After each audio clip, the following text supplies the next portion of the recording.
আসসালামু আলাইকুম গাইজ, আজকে অনেক দিন পরে সাগরের পাড়ে আসলাম। বর্তমানে আমাদের সাগর অনেক দিন ধরে বন্ধ। সাগরে পুলিশের অভিযান চলতেছে। ওমান সাগরে কোনো বাংলাদেশি মানুষ নামতে পারে না। সাগরে মাছ ধরতে নামলে পুলিশে ধরে নিয়ে যায়, এই ভয়ে কোনো মানুষ সাগরে যায় না।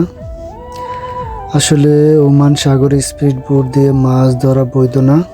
যারা স্পিড বোট দিয়ে মাছ ধরে তারা ওমান সাগরে অবৈধভাবে মাছ ধরতে হয়।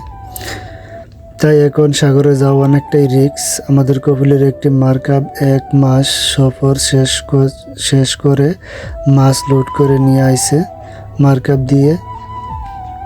এই মার্কাব চালা ইন্ডিয়ান লোকে, তারা সাগরে থাকে, মাছ ধরে 1 মাস পরে পরে কিনারে আসে।